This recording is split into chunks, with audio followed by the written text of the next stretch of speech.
questão antes da gente começar? Tudo bem, tranquilo. Tá ótimo. Então, vamos lá. Bem-vindos todos e todas. Meu nome é Letícia Shade, eu sou voluntária e membro do Comitê de Organização de Administração do LASC, que está fazendo o nosso evento hoje. Bem-vindos a essa palestra, ela faz parte do nosso festival Defendendo o Território, Defendendo a Terra, durante o qual o LASC vai apresentar uma série de atividades até o final desse mês, com as quais nós encerramos esse ano letivo e nos despedimos até depois do verão. Normalmente, na primavera, o LASC realiza sua Semana da América Latina, mas devido às circunstâncias que todos nós sabemos quais são, nós tivemos que fazer esse evento online e por isso nós decidimos construir esse festival em torno do tema desse ano, do Dia Mundial do Meio Ambiente, que é a restauração dos ecossistemas. Para aqueles que não conhecem o LASC, nós somos uma organização baseada em membros, que atua desde 1996, estamos sediados em Dublin, e nós compartilhamos uma paixão por mudanças sociais reais na América Latina e na Irlanda. Nós acreditamos na igualdade, na justiça social, nos direitos culturais, sociais, políticos, civis, econômicos, iguais para todos. Com esses eventos, nós tentamos expor e desafiar as atuais injustiças na América Latina e na Irlanda, através de campanhas de conscientização pública, educação para o desenvolvimento, intercâmbio de informações e solidariedade. Então, como que vai funcionar um pouco do nosso seminário de hoje? Ele vai ser gravado e vai ser depois colocado no YouTube, no nosso canal do LASC, né, do Centro de Solidariedade para a América Latina, e nós lembramos a todos que nós estamos tendo interpretação simultânea. Então, por favor, você pode usar os diferentes canais de áudio que existem, você pode escolher se você gostaria de escutar em inglês ou em português. O tempo da nossa palestra vai ser de mais ou menos, no máximo, 2 horas, e para facilitar o trabalho das tradutoras, vai ser estruturado uma espécie de diálogo com perguntas e respostas. E depois de nós fazermos as perguntas iniciais, vocês estão todos convidados a continuar com as suas perguntas. Como esse é um webinar, os participantes ficam silenciados, mas vocês podem se comunicar conosco no bate-papo. Tem uma pessoa que vai ficar responsável por esse bate-papo para responder as perguntas e passar para a gente, né? E se você quiser deixar as perguntas para as palestrantes, elas têm uma caixa de perguntas e respostas, ok? Então, com isso, espero que esteja claro como que vai funcionar a nossa estrutura do evento de hoje. E, dito isso, sem mais delongas, gostaria, então, de dar as boas-vindas para as nossas duas maravilhosas our great and amazing speakers. Escritora, socióloga, ativista ecofeminista brasileira e mais uma série de outras coisas que ela vai apresentar daqui a pouquinho na trajetória dela. E a Kelly Mafort, do Movimento dos Trabalhadores Rurais sem Terra, o MST. Com elas, nós falaremos sobre a relação entre a defesa do território, justiça social, a importância do movimento indígena e da agroecologia no Brasil e no lugar da mulher e o lugar da mulher na luta. Então, dito isso, bem-vindas. Vamos começar com a primeira pergunta, que é justamente se vocês podem contar um pouco para nós sobre quem vocês são, o que vocês têm feito e sobre a instituição que vocês estão representando. Acho que eu posso começar, então, com a Kelly? Isso. Kelly, por favor. Olá, Letícia, e a todos e a todas que estão acompanhando este webinário. Agradeço muito o convite para estar aqui representando o Movimento dos Trabalhadores e Trabalhadoras Rurais sem Terra. Também agradeço, em especial, a LASC por esse convite, e para mim é motivo de muita felicidade dividir este espaço junto com esta grande escritora que é a Moema, uma mulher ativista, feminista, a qual inspira muito também as mulheres trabalhadoras dos movimentos populares, em especial do MST. Eu sou Kelly Mafort, da Coordenação Nacional do Movimento Sem Terra, sou agricultora, estou falando do meu assentamento, que é uma comunidade agroecológica e agroflorestal no interior do estado de São Paulo, no Brasil. Sou formada em pedagogia, fiz mestrado e doutorado em ciências sociais e contribuo nas diferentes tarefas e trincheiras do Movimento Sem Terra. Gostaria de passar um rápido vídeo aqui para que vocês conheçam a nossa organização do Movimento Sem Terra, e também esse vídeo ele foi feito do aniversário de 35 anos do Movimento Sem Terra. Hoje nós já temos 38 anos, mas ele mostra um pouco as várias frentes de atuação do MST e também os nossos territórios, os acampamentos e assentamentos. Espero que vocês gostem.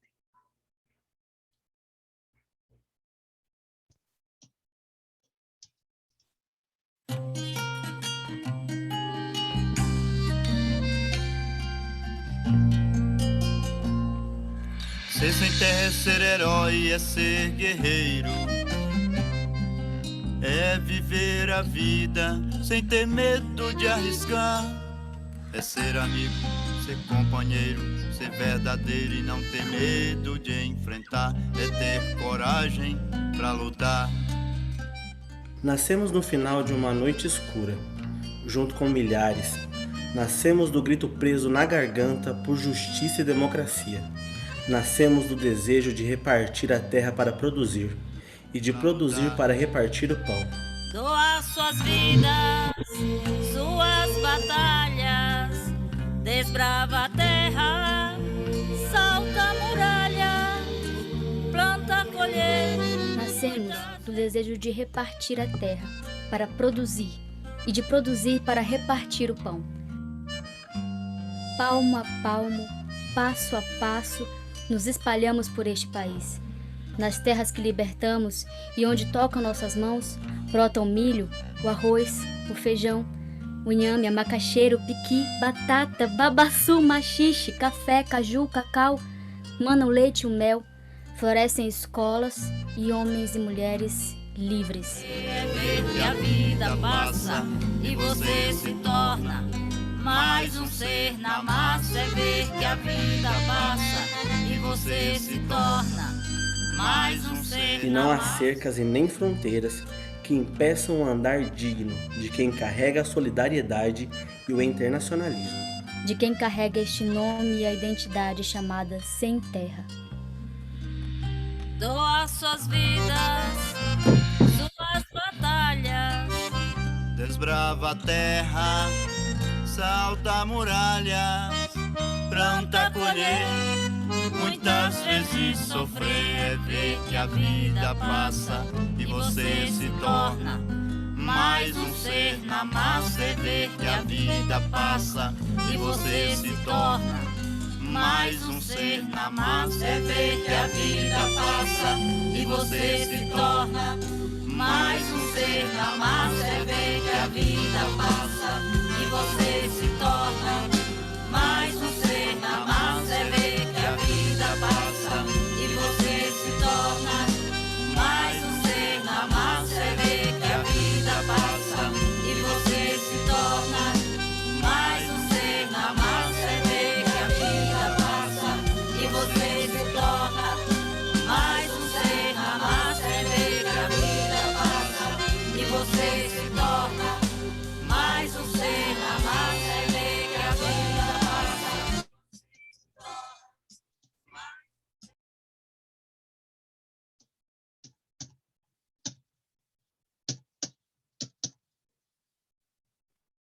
Muito obrigada, Kelly. Esse vídeo é sempre muito emocionante de assistir.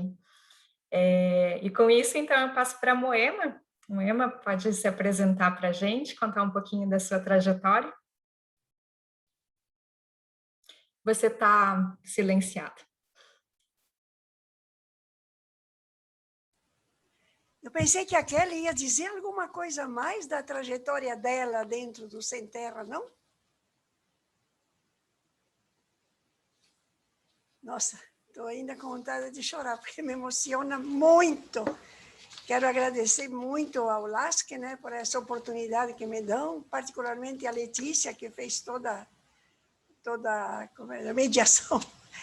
E dizer assim, não tenho palavras para dizer como me sinto honrada de ter sido incluída para falar aqui junto com a Kelly, pelo tanto que representa, né, como ideal de vida e de sociedade tudo aquilo que o movimento do Sem Terra está fazendo nesse país e também fora desse país, né, porque a gente viu ali também como a solidariedade está transpondo fronteiras, né.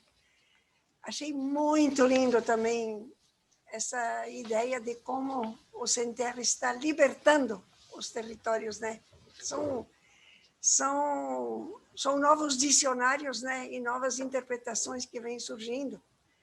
Bom, eu sou Moema Viezzer e sou uma cidadã planetária que nasci no Brasil, em Caxias do Sul. Nesse momento eu vivo no Paraná, em Toledo, que é o município Foz do Iguaçu, onde fica uma fronteira artificialmente traçada há menos de 500 anos entre os atuais países chamados Brasil, Paraguai e Argentina, e que é um território que durante séculos e séculos foi habitado por povos originários, particularmente os povos guaranis. Durante vários anos circulei pela América Índio-Afro-Latina, participando de atividades ligadas à minha atuação profissional e de ativista socioambiental, mas também vivi em diferentes países como Peru, México, República Dominicana e Haiti. Mexico, Dominican Republic, Haiti, during the 7 years that I was in exile because of the military dictatorship, which made me an informant, international informant. I am graduated in pedagogy and education. I have a major in music, and I'm also a sociologist. But I always tell that I am a popular educator, an educator for the people. In the 60s, I had this opportunity to learn about this new teaching learning approach, which is based on Paulo Freire's philosophy, which works on the circles, the biblical circles, which is based on the pedagogy of the oppressed. It was there that I learned how to work as an educator coming from these historical subjects as a concept, developing the dialogues of knowledge that led us to find together generating themes that emerge from people's daily lives and developing methods and techniques of learning and teaching, which should always be individual and collective. Understanding reality to transform it has become the chorus of popular education, with a focus on social inequality based on the issue of social classes. The horizon, the utopia that remains today is still of a society without exploitation, oppression, and exclusion, which is impossible in the power that is established nowadays. Over the years, popular education events have evolved and taken places in cultural circles, workshops, participatory actions, researches, and others, using different languages, and not only speaking, such as music, theater, writing, reading, drawing, etc., and different levels of theoretical abstraction, from primary to academic. They express different ways of analyzing the same reality to transform it. One of my discoveries in the application of Freirean pedagogy throughout my career as a popular educator was the great potential to apply what I had learned, adding to other approaches to the phenomenon of oppression linked to different sectors of society, which became the popular feminist education, which beginning in 75 when I was in exile in Mexico, and I had the opportunity to participate in the Tribune parallel to the first United Nations Conference on Women, Development and Peace. From this event, I wrote my first publication about women in America, Latin America, which is called Let Me Speak, with the speech of Domitila, the story of a woman from the teen minds of Bolivia, which was translated into 14 languages and which is and being studied all over in different universities. And it works just the way we had proposed. This work contributed to reflect on the questions of social classes within feminist reflection, and still in the exile, it gave me opportunities, several invitations to introduce myself to insert myself to international women's movement based on the feminist reflection.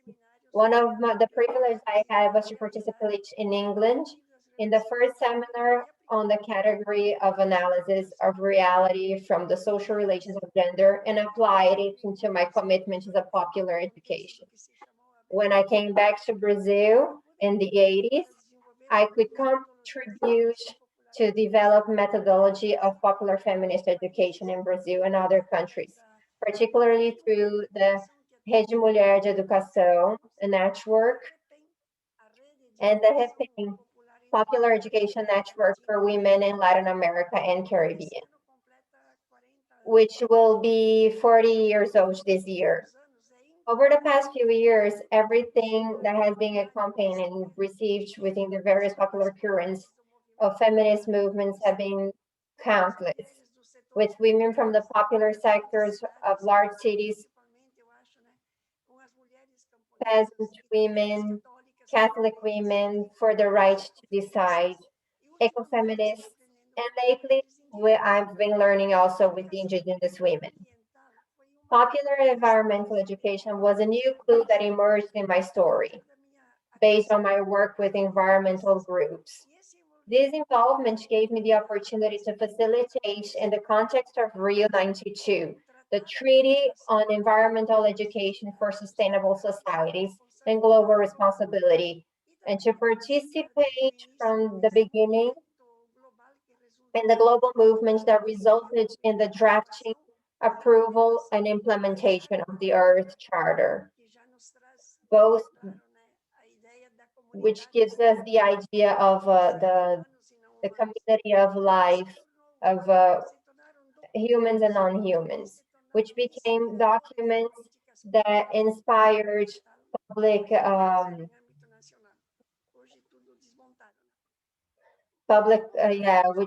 which changed things in Brazil. Apart from writing a lot of articles, I also produce a lot of materials, booklets, kits, notebooks, videos, calendars, almost all the results of participatory processes in the fields that involved workshops, seminars, courses, participant researchers, and others. In the recent years, I have been particularly involved in supporting the cause of the native peoples of the Americas, which happened from the publication made with my husband on Abiyala, Genocide, Resistance, and Survival of the Native Peoples of the Americas. This book, which was also billed as a movement book,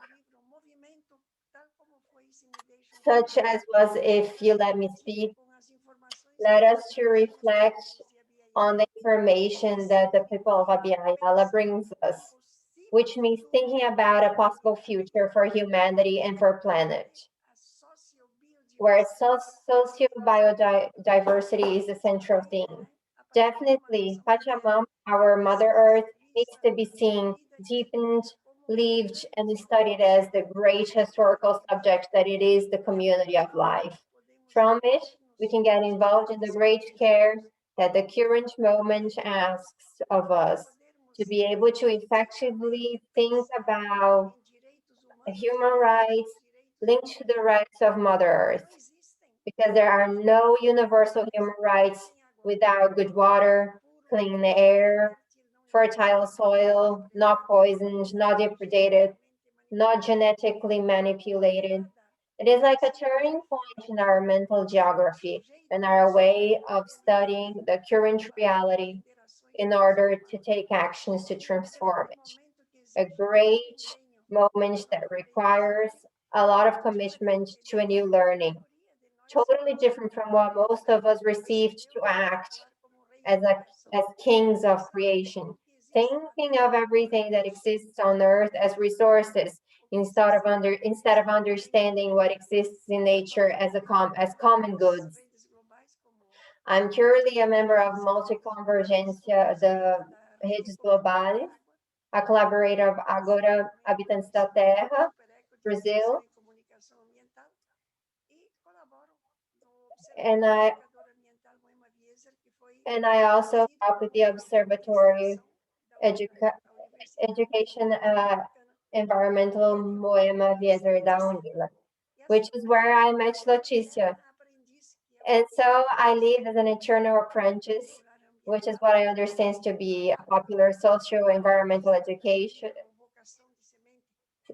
Some of my trajectory is registered in the book prepared by four hands with the journalist Teresa Moreira with the title Vocação de Semente. The story. I'd like to hear more from Kelly about her career, her life. And that's it. Thank you very much again. Muito obrigada pela colaboração de vocês. E esse é só o começo, né? Mas eu sinto que a gente poderia passar o evento inteiro falando sobre a trajetória de vocês, que por si só já é muito inspiradora.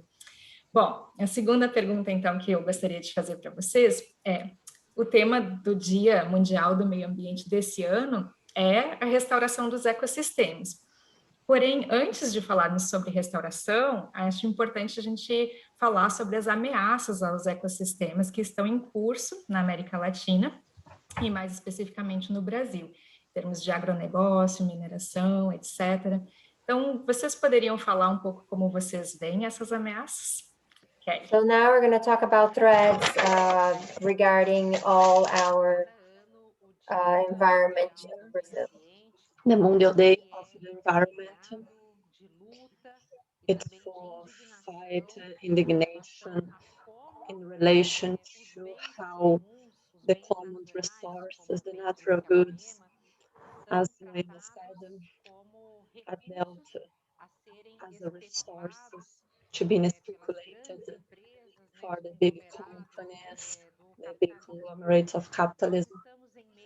We are in the middle of a pandemic, and since 2003, there are many signs that we will be facing what we are facing now with the pandemic. The pandemic, it's related to a change in the relationship between human beings and nature, and it passed through the destructions of the tropical forests, the change in the ecosystem of these forests, and the liberations of lots of viruses that exist in the forest, and that us just very recently have been understanding. We are just recently trying to understand the forest. This virus, it started in China, but it could have come from Amazon.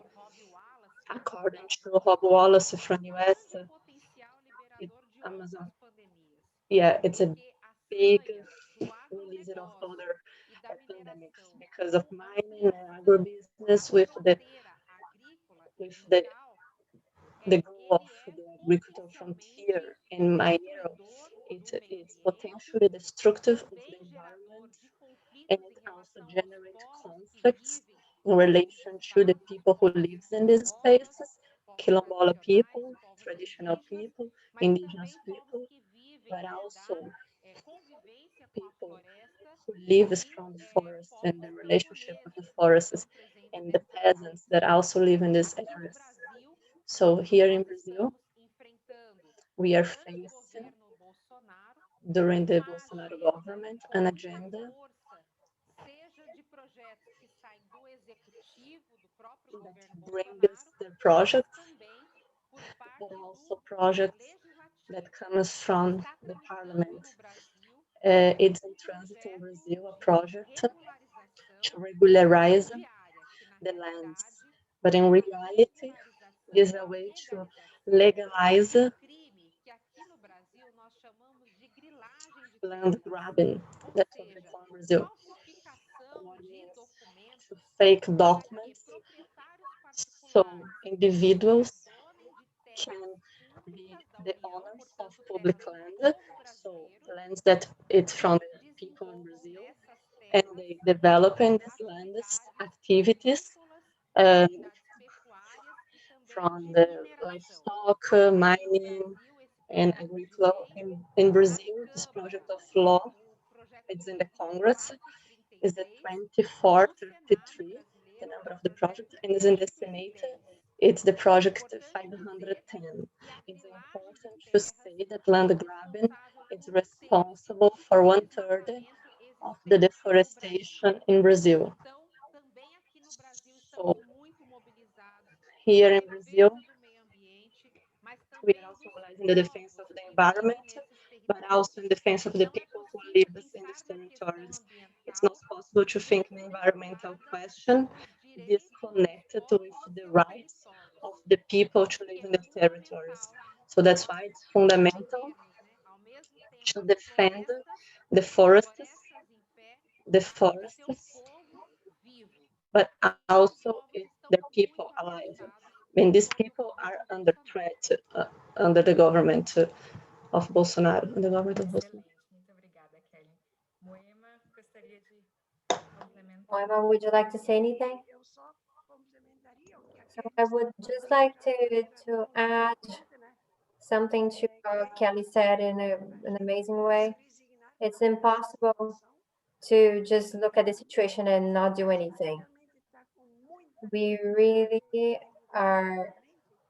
have a lot of difficulty now to deal with this denying feeling, with this necropolitics that's happening in Brazil right now, thinking about national and international statistics, data, and researches and papers with information, with things that are happening around the world, and with the modifications in the ecosystems.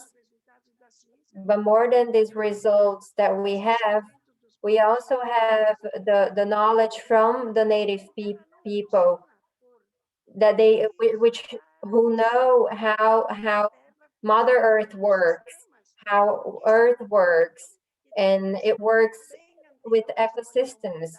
They have history that's much older than in our history. We got there a lot later, and there were people that are ready. There are ways of organizing the society using common goods that the earth provides to us without leaving their identity behind. We have to live together with the identity of the ecosystems without destroying them. In Brazil, we have lots of ecosystems. We have Caatinga, Amazonia, the Atlantic forests, the Araucaria forests. Each and every one of them have their climate, their animals, their water, their plants, their earth, and each of them have their needs, and we are able to live with them and not destroy them the way that's been happening with the deforestation, with the burnings. I always like to say that semiárido is an example of what we're talking, and like the just respectful mind of people is able to connect things. People are able to live together with nature and work in a good way. like MST is doing. But we've been having governors in Brazil, they're not doing this very well for the last few years. It includes huge buildings and things that don't help with anything. And when our governor changed to Dilma, instead of fixing and changing this way of thinking, they just brought another way of thinking, which was not great. Now, which was another program with 1 million like places to keep the water from the rainwater, and change the lives of people who live in these places, would have to walk for miles and miles to find water. And after that change, they could have their water and they could have their good life back. They were able to cook, to study, and they were able also to plant, to produce food, and even to sell their food, the food that they produced. And it changes their life completely, in a way that you can live together with nature without destroying. Also at Cerrado, in Cerrado, we have a place that now is just there has no function, but we have to find a way to work it and find a function and not destroy it. Now they're transforming it in a sea of soya beans, and that's very bad for Brazil. In the Amazon, I don't think I even have to say much because we can see it all over the place. It's really sad the way we see it. It's just a territory, do this and do that, we do whatever we want. So we really have to rethink. So we have to rethink, because if we want to restore these lands, these ecosystems, we really have to do it differently. And here in Paraná, where I live, there has been a lot of researches, a lot of studies thinking about the deforestation and monoculture. And a lot of these researches show us that small parts of land need at least like 700 years to really fully restore. And all these threats to the ecosystems through agribusiness and mines, it means that we're losing everything. We're losing the plants, we're losing the animals. The global warming is getting worse and worse, with very, very bad results to the populations, to the people who are living there. And these people are not the owners, because they live in São Paulo, they live in a great place somewhere else, but it's the native people who are there. They have no responsibility with the lives of these people. They don't care for the future generations. They don't care. I think that as a whole, we won't have restoration. We won't be able to restore the ecosystems if we keep thinking that China and like monoculture, just having one type of plant, is going to help us. If we keep thinking like that, we won't be able to restore our ecosystems. We have to think more as citizens, as people, and we need better leaders to help us, because unfortunately, it's totally out of our hands right now. Maravilhoso, muito obrigada. Eu gostaria de continuar mudando um pouco o enfoque e a gente poder pensar um pouco as questões de gênero também. Então, a próxima pergunta que eu gostaria de fazer é, no caso do MST, para a Kelly, né, a maioria dos membros são famílias comuns, né, mulheres em particular, como enfrentar a violência, intimidação dos grandes proprietários de terra, do Estado, e mesmo da população em geral, né, como a Moema estava falando do negacionismo, acho que é uma questão bem importante de pensar, enquanto as terras são ocupadas. Então, como você vê a questão de gênero no MST? A violência contra os povos do campo, ela está estabelecida. The people from the countryside, it's established. So it's important that we don't distinguish some old school workers and the agribusiness if violence was something from the past. No, here in Brazil, violence and destruction is totally connected with the industry of the agribusiness and mining. That's why where the mining is, we have death, destruction. Now, it's being studied here in Brazil, the 490 project of law. The indigenous people are camping in the capital of Brazil, Brasilia, trying to stop this project of law that allows that mining in indigenous land, and also suspend the land demarcations. So when mining arrive, you can see death, destruction, but also prostitution.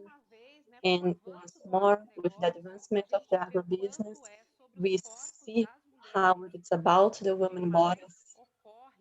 It happens this combination of domination, but also gender oppression. And here in Brazil, it's very connected with the oppression and discrimination of race and regarding ethnicity as well. In MST, we are fighting many years for the woman protagonism, not only in the movement, but also to be in the decision-making process. We face gender and racial and ethnic violence in a macro context, in this patriarchal structure that is racist, patriarchal, but we also face domestic violence. And that's why we are together in the movement in a campaign that calls Landless Woman against virus and violence, because we know that during the pandemic, the violence against women has increased. And regarding the women in the countryside, we suffer even more because there is no public policies to attend this situation of violence that we are subjected to. In our trajectory, we have been building also a gender sector in MST, but we also have the collective from LGBT, a collective that also deals in things about racism in our society. And in the Via Campusina, that's international articulation present in all continents, we are building the peasant and popular feminism, because we understand ourselves as women from the countryside, but feminist women, and a feminism that's popular, that departs from the issues that we face. And at the same time, we question this model, but also build a counterpoint that comes through the building agroecological and to make the popular power stronger. Excelente. Moema, acho que você pode contribuir um pouco. Moema, do you want to say anything? You can tell us a little bit about the native people, how they have organized themselves in these issues, and how we can amplify the gender topic. Before starting, I would like to say that for me, the MST and other associations have helped a lot to make us help and helped us understand better the feminist organizations. And at the beginning, I worked a lot with her in São Paulo. I think this being close to the land, close to nature, it helps us understanding the relations between reproduction and production. It's a work. It's in our head. It's there, this issue. There's the domination, men domination and oppression, like a structural issue. And I didn't know that about the rural workers. It's a worldwide movement. For me, is a very new topic. This relation with the gender issues in the indigenous communities. So it's important to not to work on it out of the context. Everything is a process. As I see that it happened, what's bringing feminism to the different rural experiences,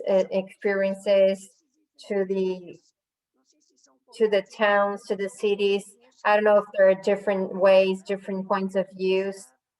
The important thing is that we're seeing it, how we can change, how we can break this oppression, this dominance of men against women. Us, the indigenous people, we know very little about the memory of the native people, because the values they would learn from each other, the mouth to mouth, speaking to each other. So they would teach each other talking. There's nothing written.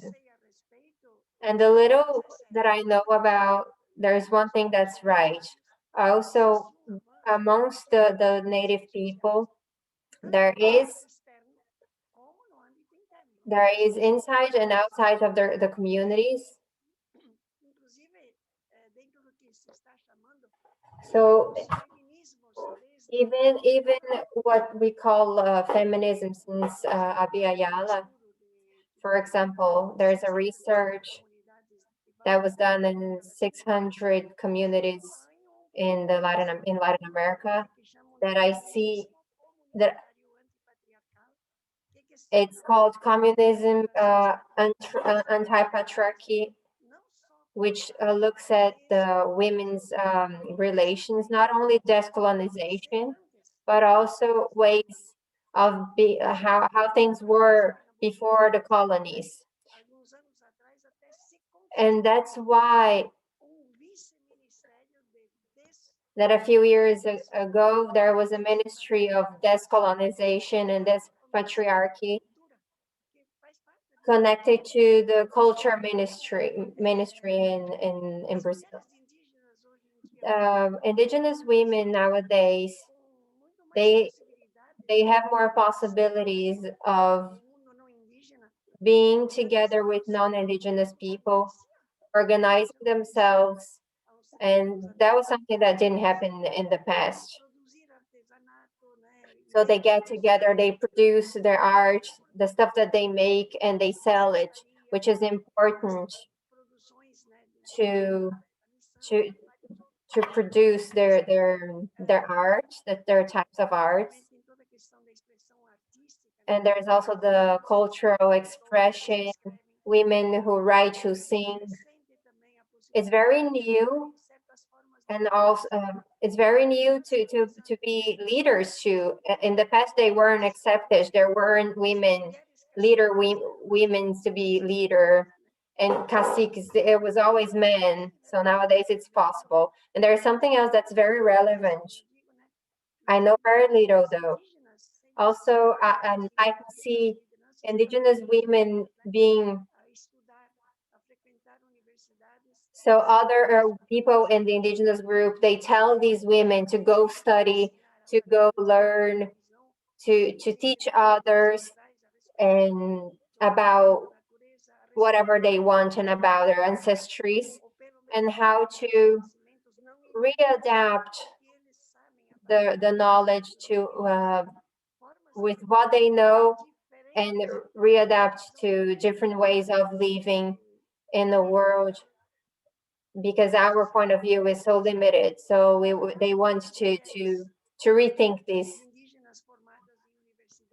There's a lot of women, indigenous women, that have been to university, and many of them go back to their land and as doctors, as lawyers, and it's not easy to be an indigenous woman and go to university.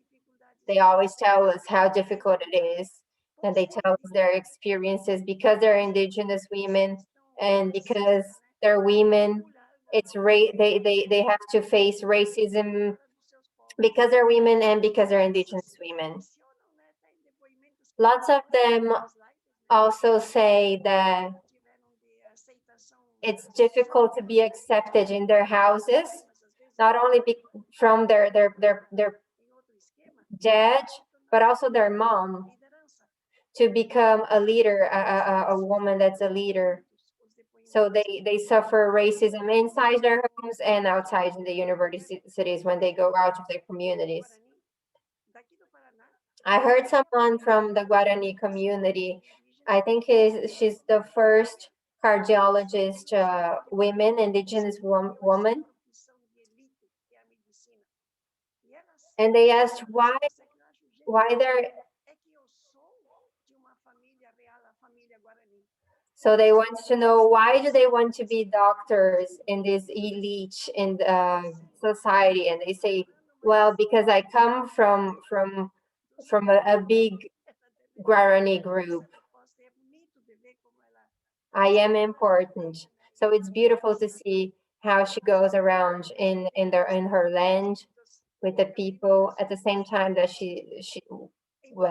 when she's studying and going to university.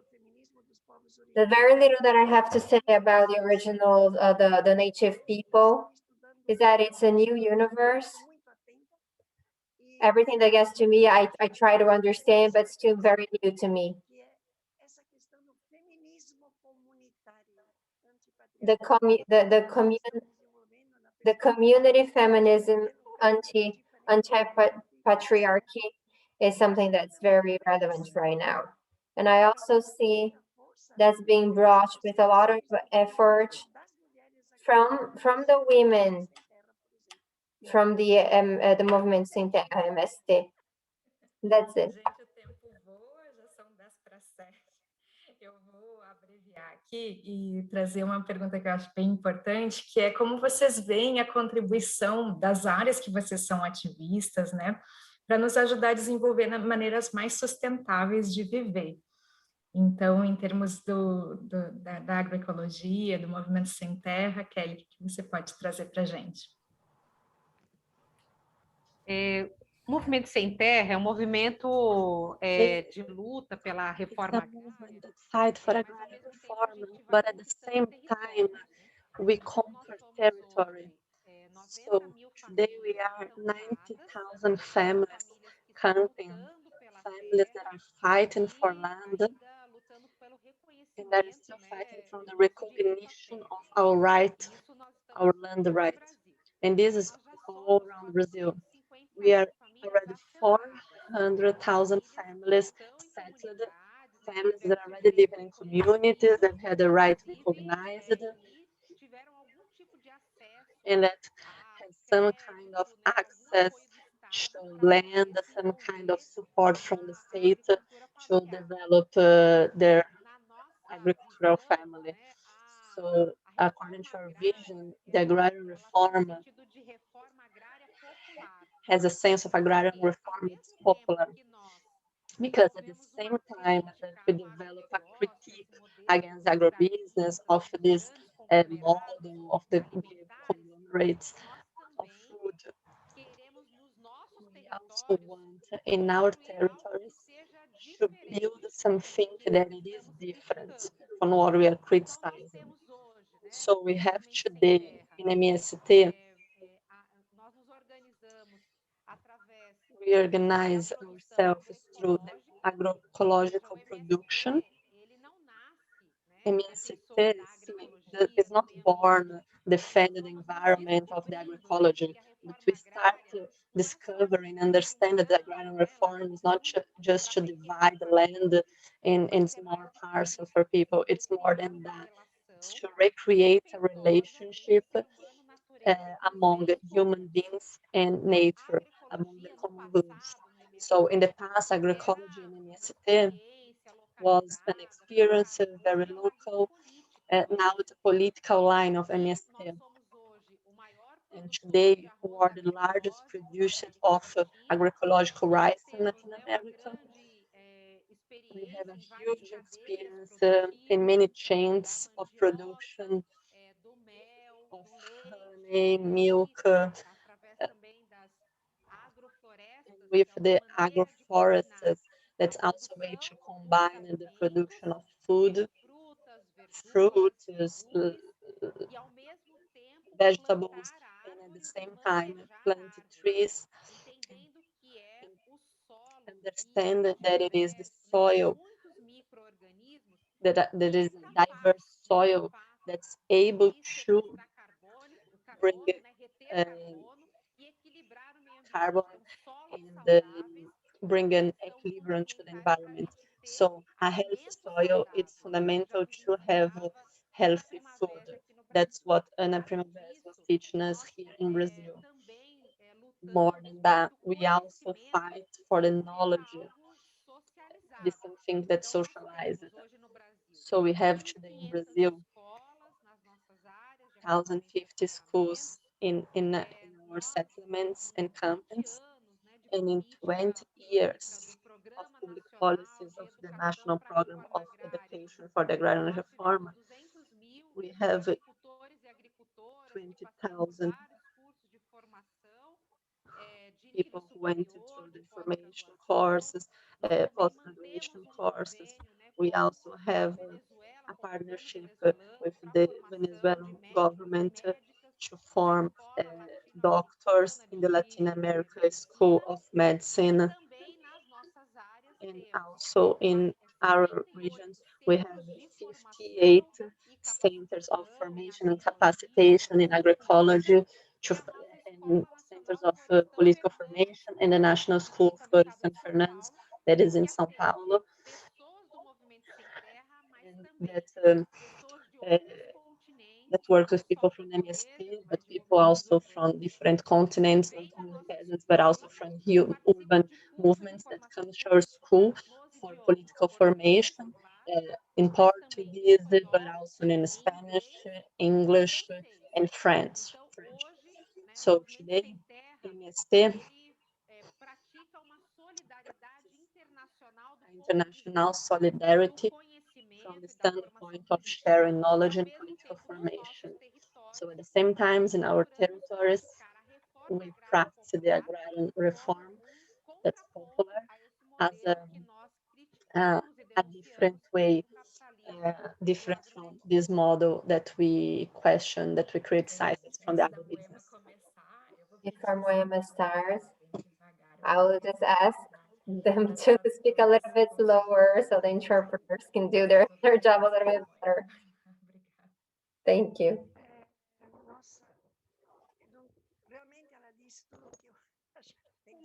I think she said everything I wanted to say, everything I think about. I think it's very important that you brought Kelly here. And it's not just ideas, they're facts. This can happen, this is happening.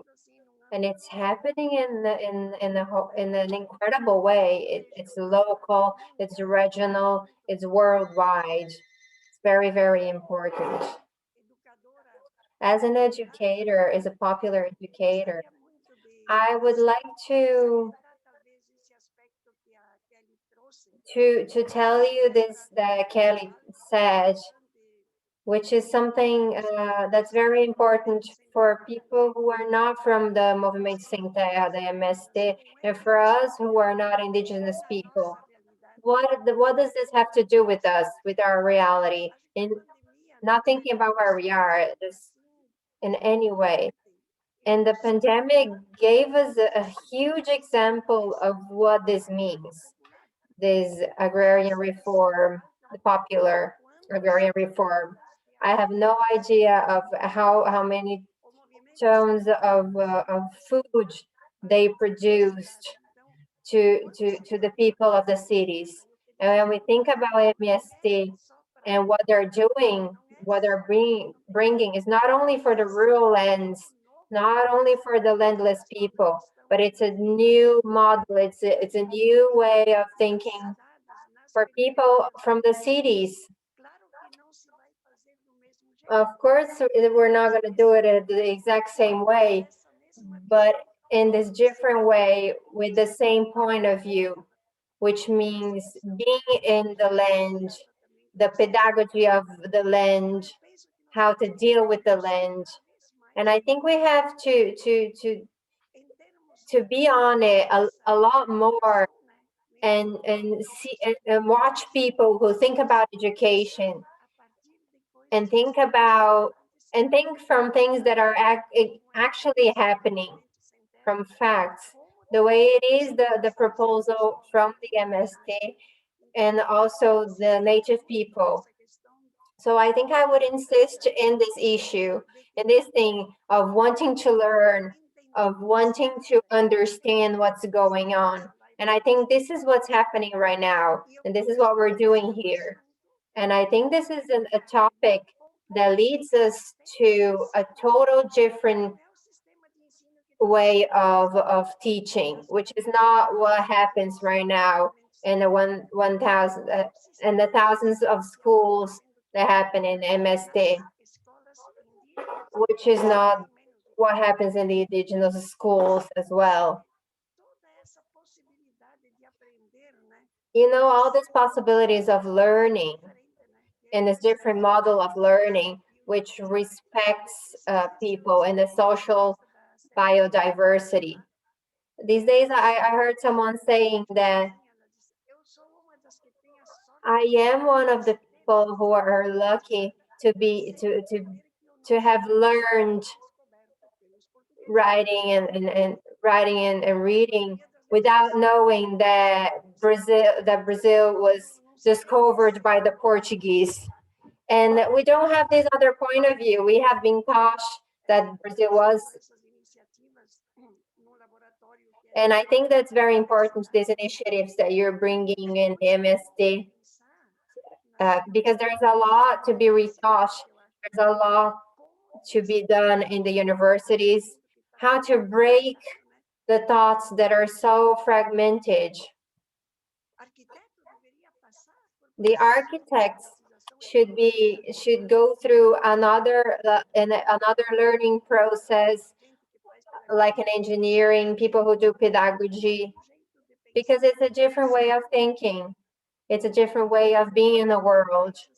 And as an educator, I think it's very, very interesting. We managed to do in Rio 92, which was the result of a lot of work of popular educators around the world.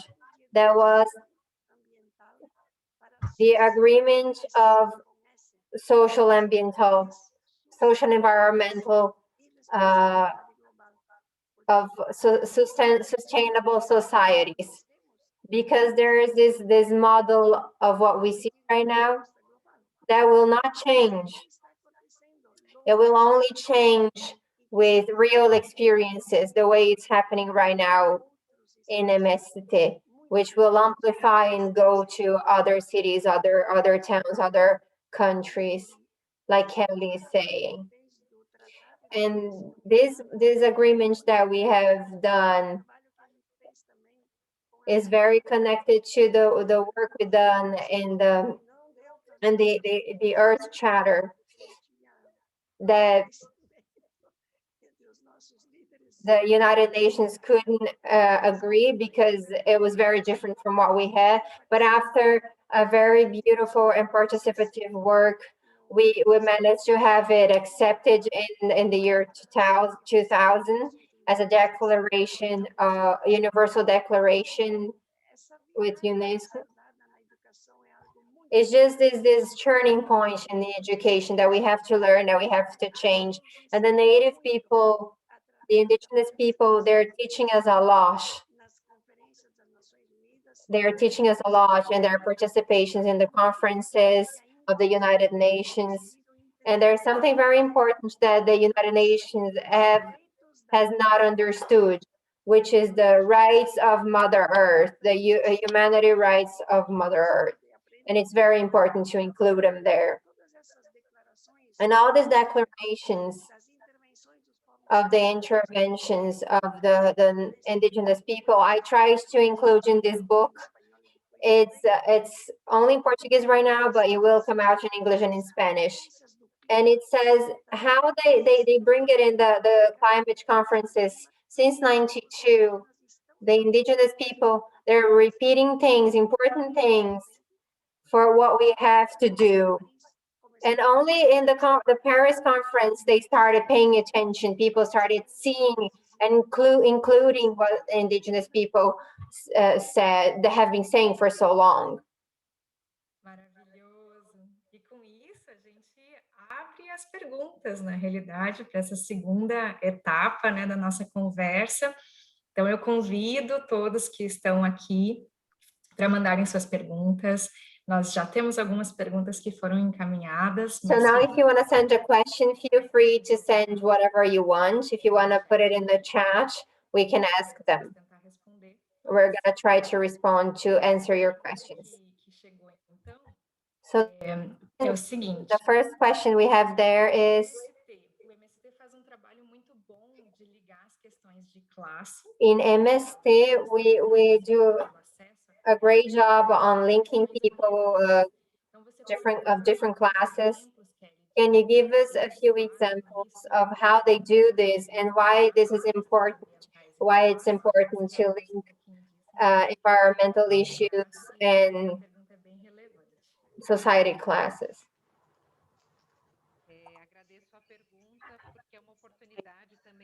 I thank you for the question because also an opportunity to talk about an action that we are developing now, nationally in MST, that is plant trees, produce healthy food.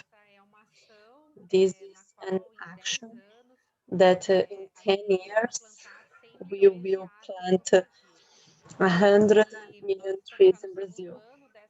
We are already in the second year of this action. It has been very interesting because it expresses a bit our conception about the environment. MST don't think that human beings is outside of the nature, but that we are part of the nature. So this issue of the preservation, the conservation of the forests, and even to plant trees is strictly connected with the existence of people and the production of food.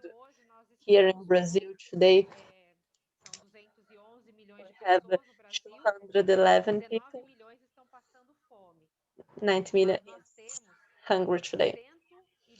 We have 116.8 million people, more than half of Brazilian people living with the threat of becoming hungry anytime. So this is from the Pension Network, this data, and they review how the food also brings the issue of the agrochemicals. We are the country that consumes more agrochemicals in the world. They are liberated all the time, even more are coming to the market.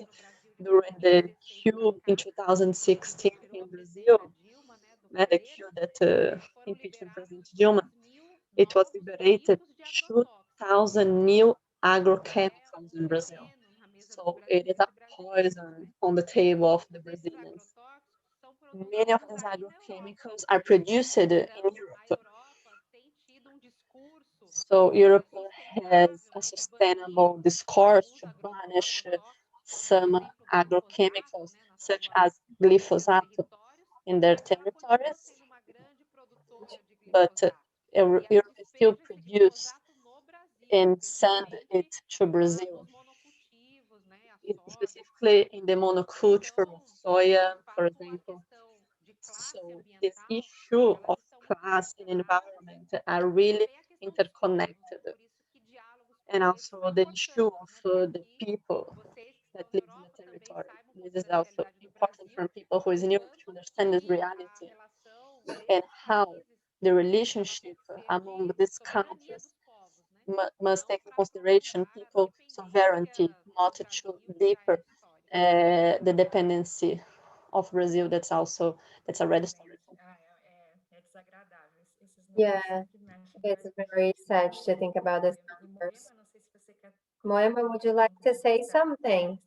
Thinking about the indigenous people and thinking about the issues of classes.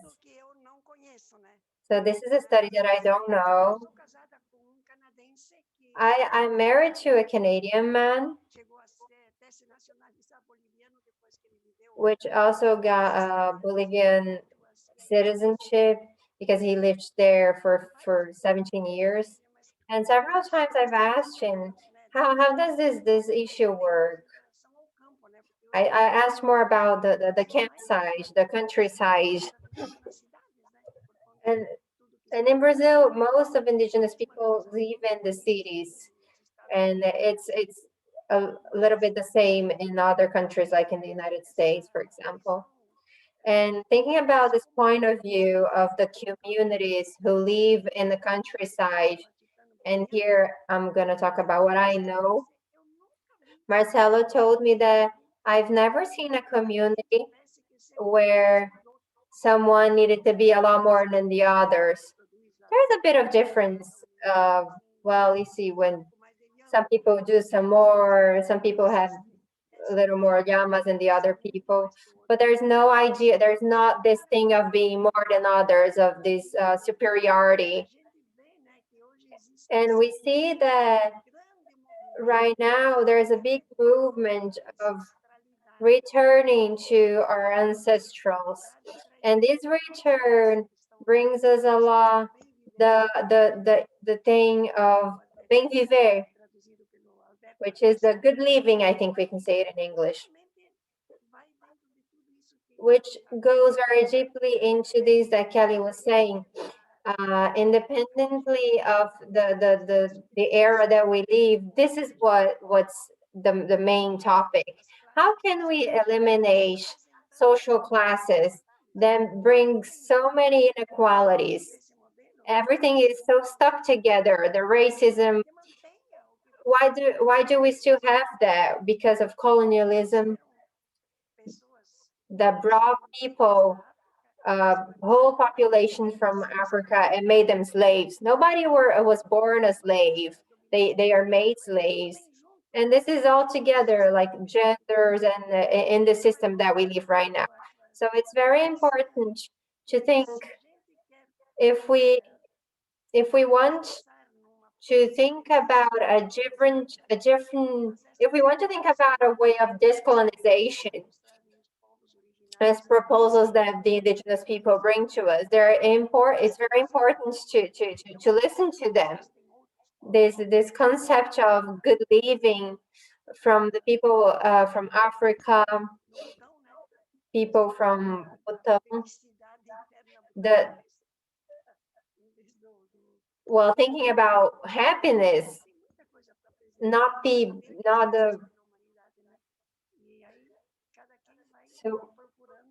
so we have to think that this normality already exists, and we have to adapt to where we live. It's a big challenge for people who live in the cities. It makes it more difficult, this idea of collective, and we have to do it. We have to do it. Excelente, muito obrigada.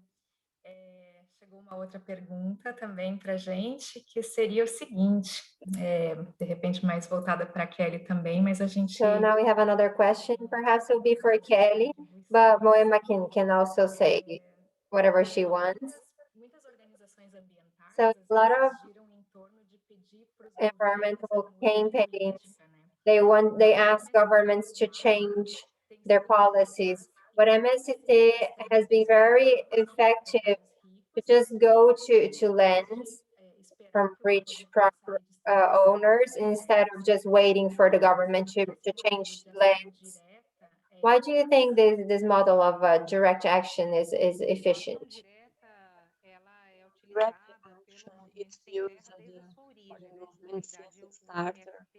Actually, MST, it's from 1984, but the land occupations that created MST started still during the dictatorship in Brazil,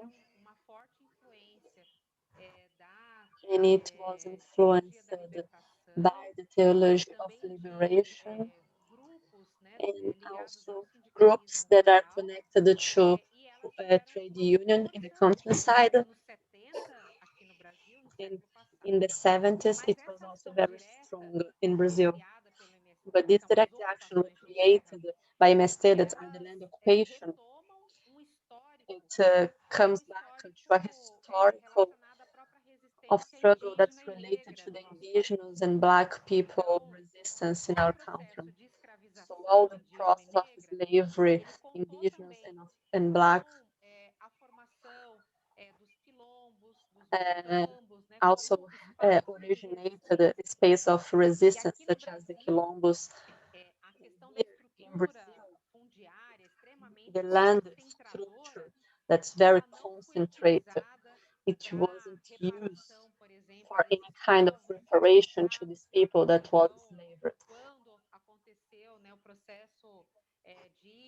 So when happened the process of formal liberation of enslaved people, didn't have any kind of reparation or agrarian reform. So we are still one of the countries that there is so many lands in just a few hands. These few hands change a little bit, and these hands are today mainly the transnationals, the conglomerates that are extremely powerful. And it's not only the agriculture field. So this resistance and direct action for us is the only way to get to conquest. Because from all the settlements we have today, 90% is result of direct action of land occupation. Agrarian reform was never in the agenda of the governments, not even in the progressist governments.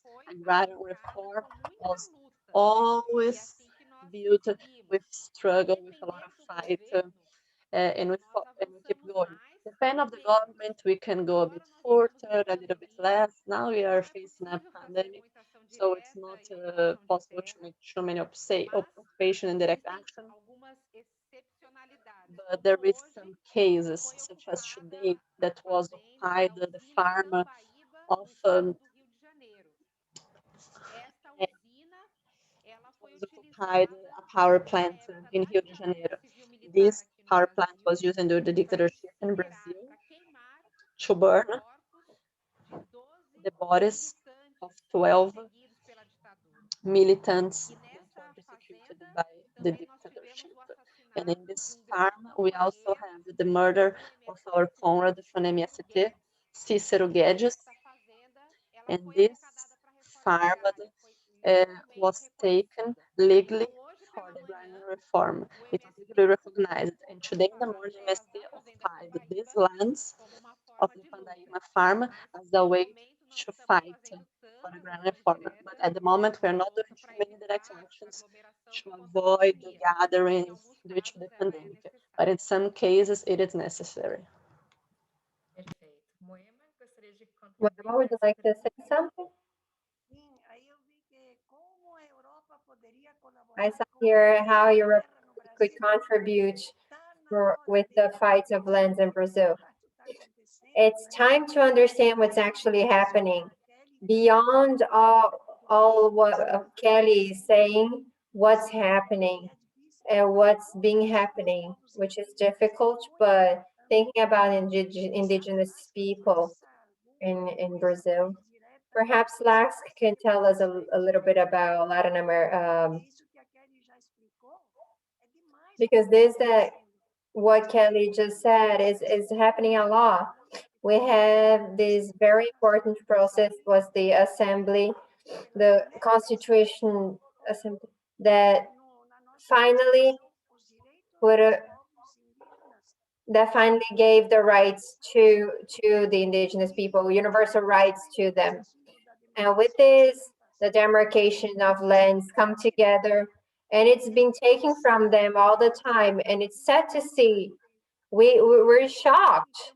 We open our browsers and we have we see the news, and it's just the project of the PL 490 is just been accepted. And how can we have more help from the outsiders, from countries in the EU, for example?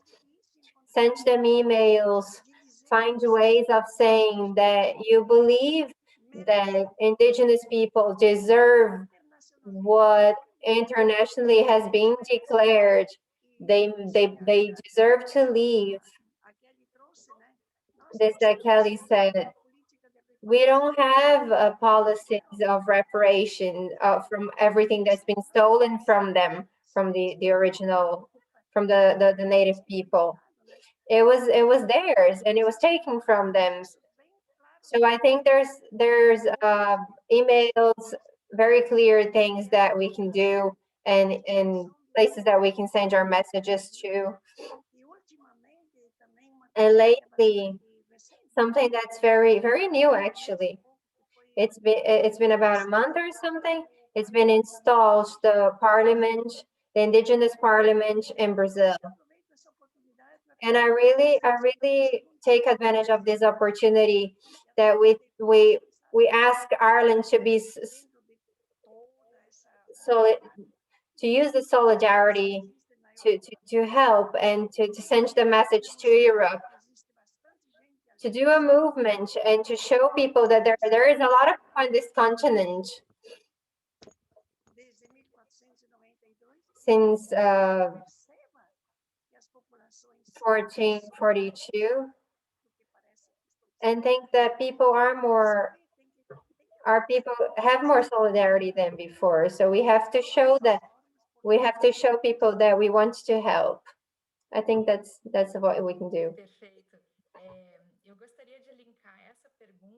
So I'd like to link this question to another question that we've just received, which I think makes sense, which is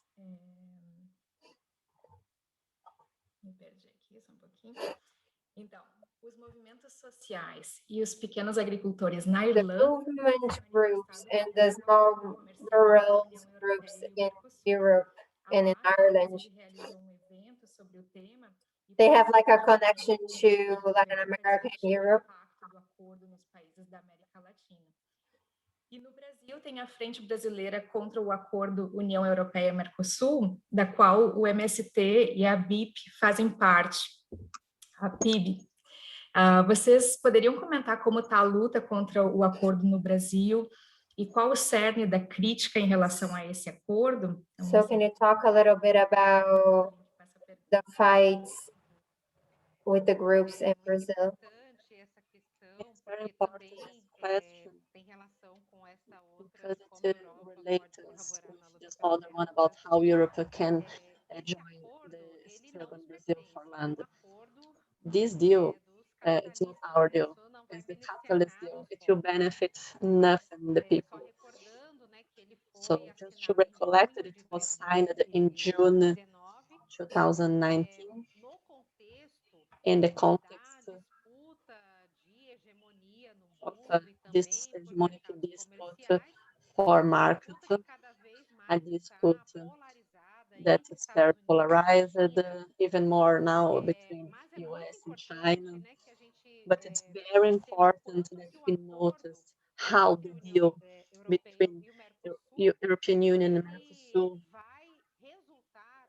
will reduce, will deepen the dependency Mercosur countries in relation to the European bloc. So it's very important. There is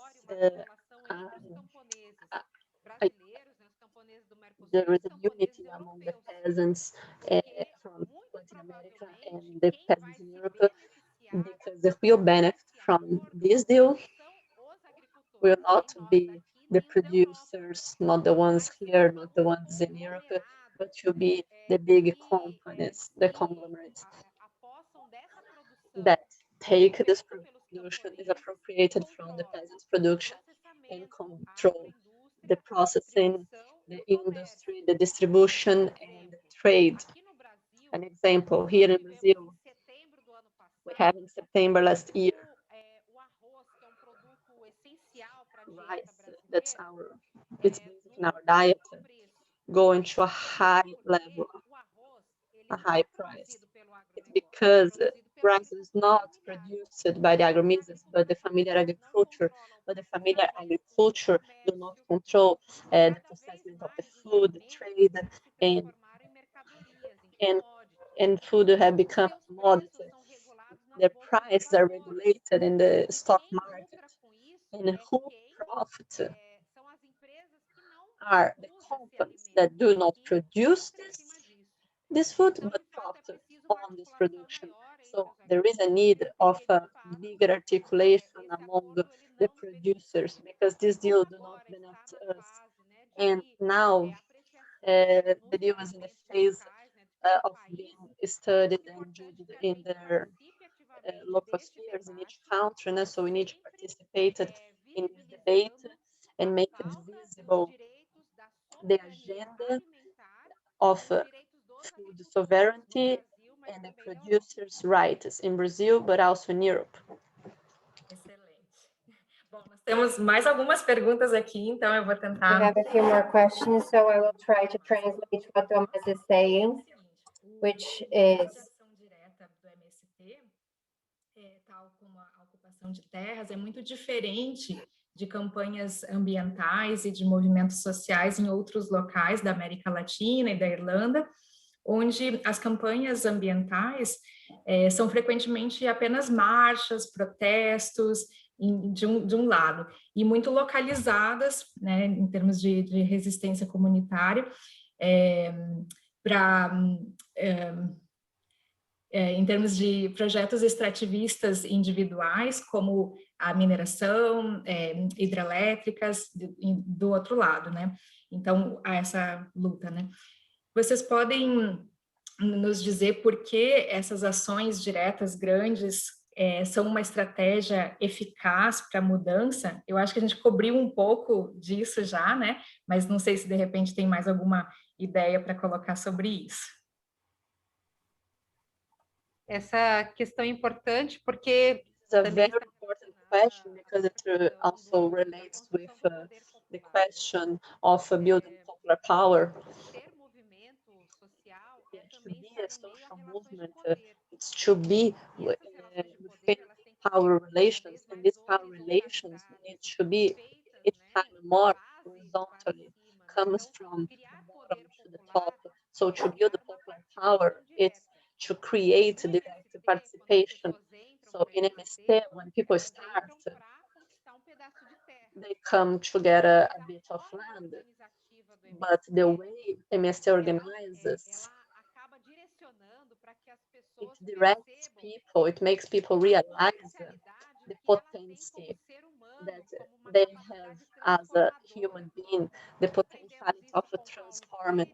We learn it with Paulo Freire, the Brazilian educator that's now been 100 years, but we learn also with our grassroots work.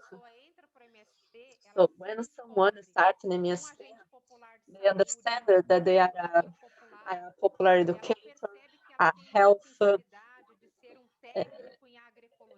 they realize that they can be a technician in agroecology, they can be a doctor. There is loads of human potentialities that are repressed due to capitalism, and direct action when people are protagonists, it's very important.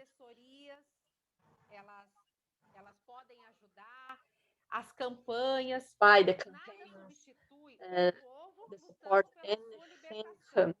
E com isso, a gente vai provocando sujeitos has more effects than direitos, people sujeitos acting que themselves. podem And tomar in a this process, história people see na themselves as sua mão e subject fazer of grandes rights, people transformações. who can take Por history isso in que a their gente hands preza and tanto change it. pela That's why ação for us it's direta, so porque para important, direct nós action, a because ação for us, direta é a direct única action, forma de arrancar it is the conquistas, only mas way mais do que to isso, conquer ela é uma forma rights, pedagógica but it's also a de learning educar o povo process na to luta educate the por seus people direitos. in the fight for their rights. Moema gostaria de Moema, would you contribuir? like to say something? Achei interessante a pergunta que a I menina think fez that a respeito the da question is questão very dos interesting ambientalistas, né? about the Da educação ambientalists, even the environmental education. In fact, falado, né? De what campanha, happens de is more about campaigns, and we don't have something like which is like Movimento Sem Terra. We don't have something that's so capable of doing such direct actions. There are many things that happen like I think I'd say in places that are affected environmentally in an environmental way. But I can see there's something happening, and we can see it now in the pandemic as well. There's this very big strength that we have to use. We could use this experience that we are having right now, which is the environmental education that's linked to other movements, to other institutes.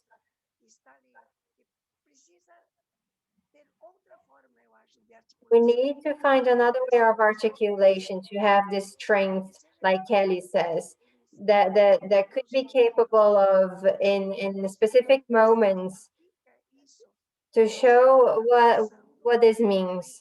What does it mean to think about Mother Earth? And from these things that have been happening, but are still very fragmented, very broken. And we've seen this in the pandemic. So are things that are happening, and things that, as Kelly said, are happening in the MST groups. People come to the movement to have a land, to have a home. And this is like a continuation of something that's very big, which makes the movement so big today. And now we have an experience that's very beautiful in our region. We have to question a lot of things, but well, when there was this period when we had the opportunity of doing a big environmental work, and I was part of it, like as a helper, to think of a total different way of doing social environmental education. And we were able to be part of all programs, because I think it's something that has to change in people's minds, so we can change our way of being. It was very interesting to see that when we created this program of making educators, environmental educators, people who were professors in universities and agriculturists, working a lot on this idea of the dialogue of knowledge. And I remember when we created the program, there was this questions of who would be part of it, who could be part of it, and then they said, oh, you have to have been to school at least. And then we thought, what? But in this company that's been working with rural people for so many years, you're saying that these people that work in the land for more than 30 years don't know less than someone that has been to school? And it's something that brought a lot of transformations, but that it's not as big as the Movimento Sem Terra. But some things are signals that they're, even though they're small, all this breaking of the public policies in Brazil. And there are things that are there that nobody can take from you, like what happened in the collective of educators that can't act anymore in an amplified way, but it's still in the cities, like it happens in Foz do Iguaçu. They are able to be in the public policies from the collectives and create policies and part of the environmental education. It didn't die, it's still there, like it happened in the 90s. So all that's being done that we had the opportunity to do and to make as public policies for the environment, sustainable policies. This idea of creating and strengthening this Agenda 21, which is the a place of that makes you feel part of it. It's a transformation place. I don't know if I'm gonna see these policies in place, this transformation, but I hope it happens. I will be applauding from wherever I am. Maravilhoso, obrigada. I won't lose my hope. Just like Freire said, we won't lose the hope. Hope is everything. It's going to be bigger and bigger, and it's going to be better. Tem mais uma pergunta relacionada, né? Então, que foi colocada aqui pelo Tomás, que é ainda nessa questão de o quanto a reforma agrária nunca esteve na agenda, nem mesmo dos governos progressistas, que era o que a Kelly estava trazendo, né? E o MST parece, então, mostrar uma terceira opção, em vez de um lado, você ter os movimentos sociais, com muitos bons políticos e muito pouco poder, e do outro lado, uma social-democracia ou governos mais de esquerda fazendo as reformas de cima, né? E, em vez dessas duas, o modelo do MST de construir o poder real de baixo, a partir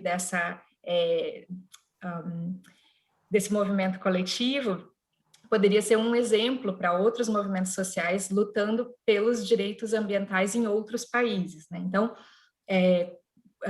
como que o MST se organiza para conseguir milhões de membros? Então, qual que é a receita do sucesso do MST? Isso é uma boa pergunta.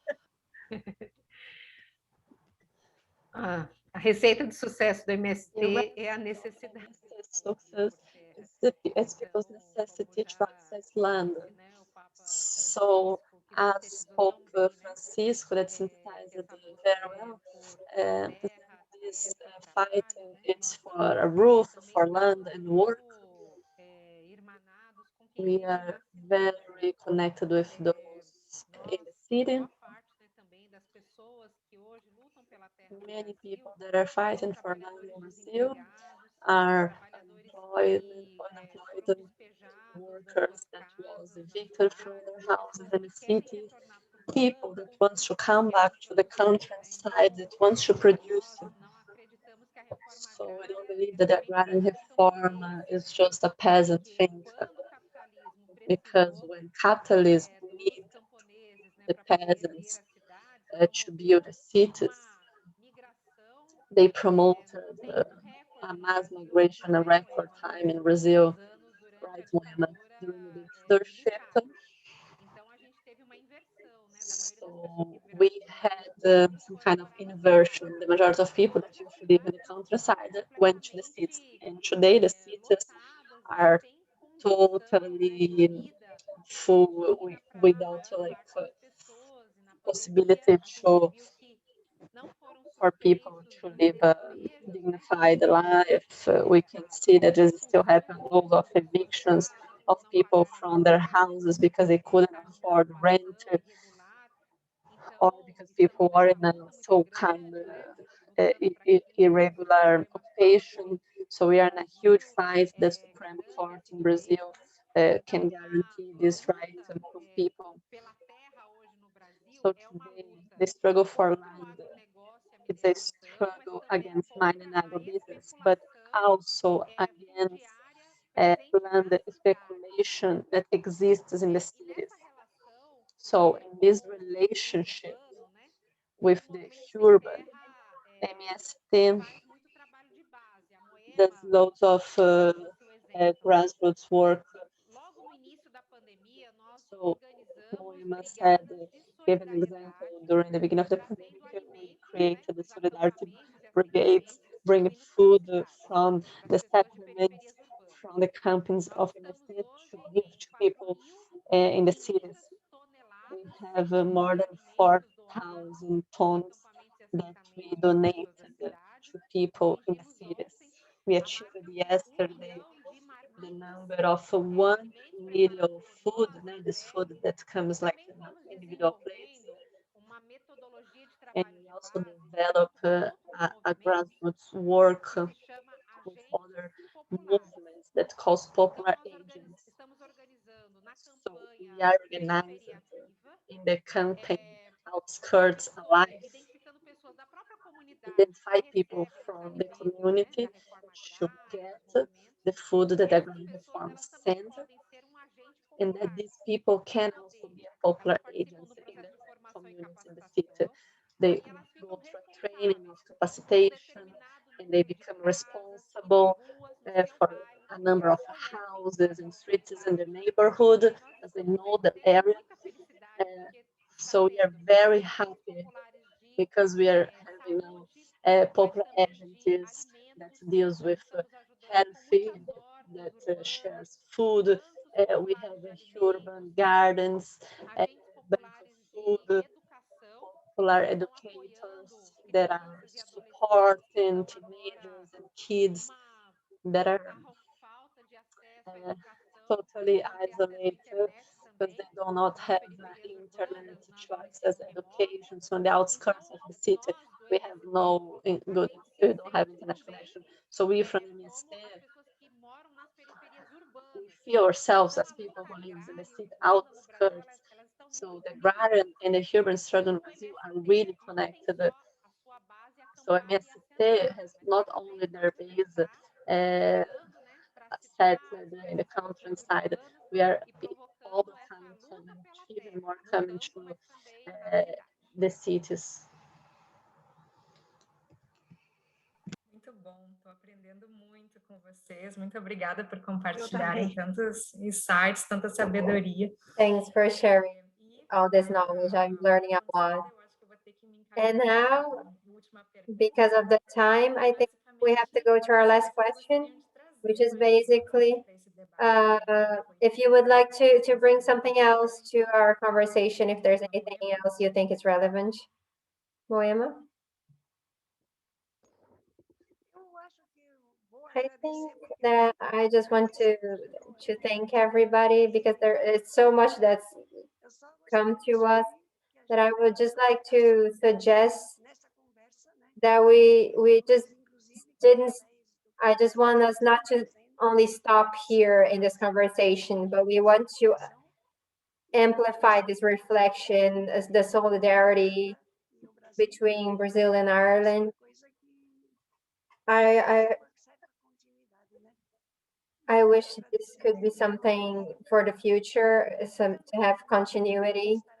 It's a privilege to be here with Kelly. I'd like to thank you all. Thank you, Leticia.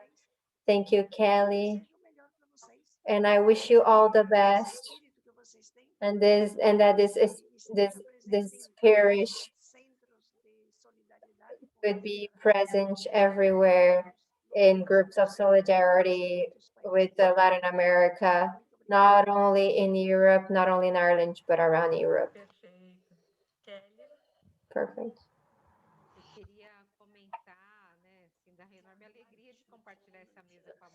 I'm very happy to share this panel with Moema.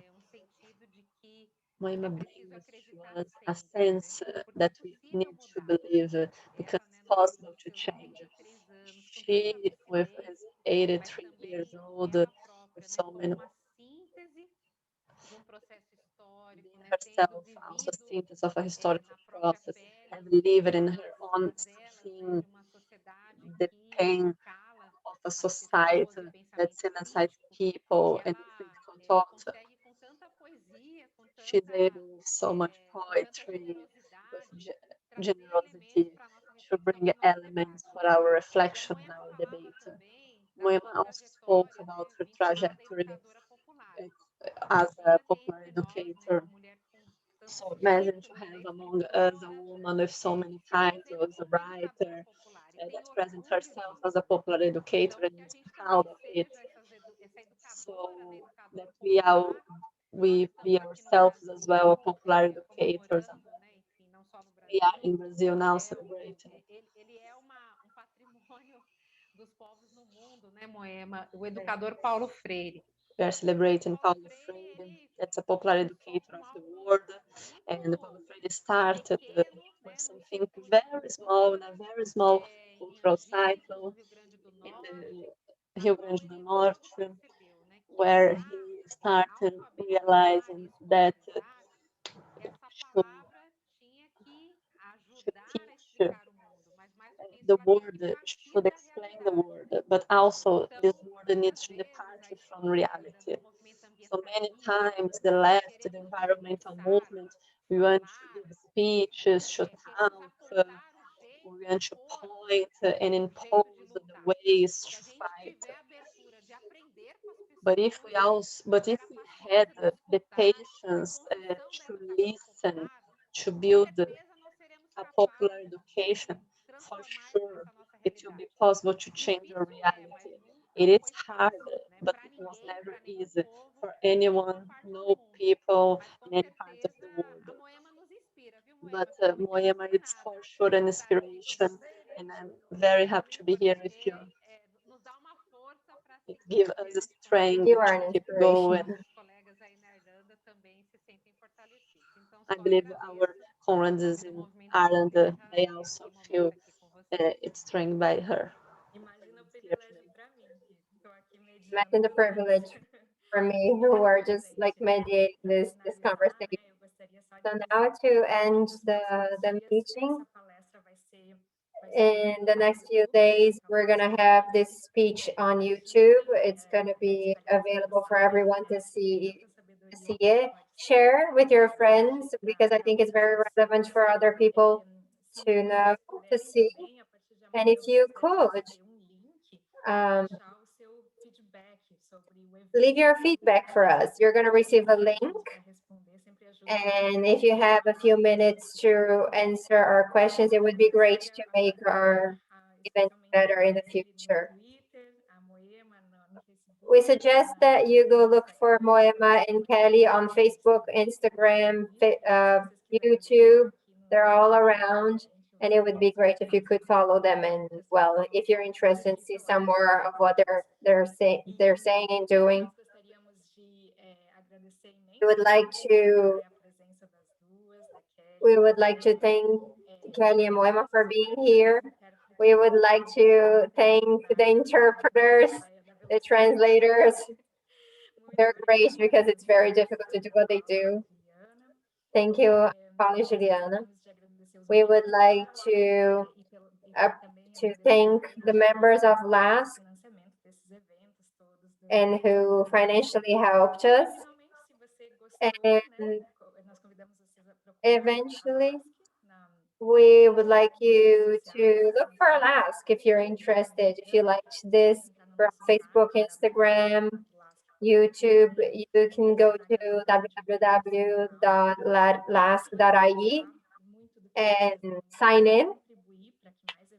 If you want to contribute, you also can become a member for 10 years a year, or also make a donation on PayPal. It's only with this type of help that we're able to keep bringing events like this. I will send you the link in the chat for everyone to see. And so we thank you immensely. Thank you very much for being here. And we want to hear from all of you in the future. Thank you very much.